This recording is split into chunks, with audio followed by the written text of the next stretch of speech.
So I want to respond to an article titled "How Belief in Witchcraft Holds Africa Back." But I want to say that I am not one of those people that go out of their way to defend Africa, to tackle negative stereotypes about Africa. I've always argued the best way to counter the stereotypes of poverty, stagnation, underdevelopment is for Africa to actually grow and develop economically speaking. That said, the writer of this article makes some very interesting claims about Africa. He claims that our superstitious beliefs and practices have led to underdevelopment and poverty. So first off, the writer argues that the belief in witchcraft discourages a lot of Africans from accumulating wealth, from venturing into businesses.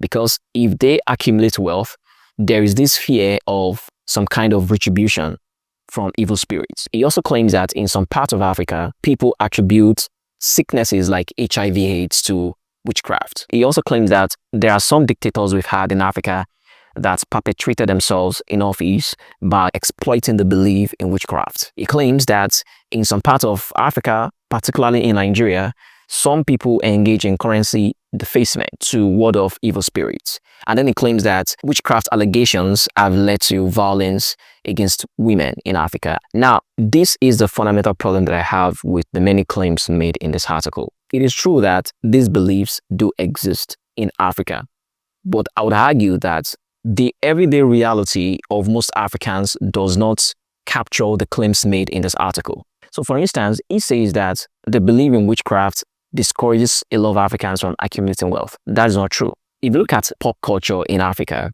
there is an emphasis on making money at all costs. So if it is true that the belief in witchcraft is discouraging Africans from accumulating wealth, from venturing into businesses, how then do you explain the emphasis in pop culture in Africa on money making? How do you explain that? People are so desperate to make money in Africa to the point that they even engage in fraud. Also, the idea that Africans engage in currency defacement is not generally true. That is a fringe practice in Nigeria. It is not generally true. I honestly cannot remember the last time I saw a banknote that was defaced. I would give the writer this though. It is true that witchcraft allegation has led to targeted violence against women. It is true. But even so, that is not generally true in Africa. So my point is, the mistake this writer made was to generalize. These are fringe practices in some places in Africa. Now, I understand that there have been numerous attempts in the past to try to explain poverty and underdevelopment in Africa, but the superstition hypothesis doesn't hold any waters for me.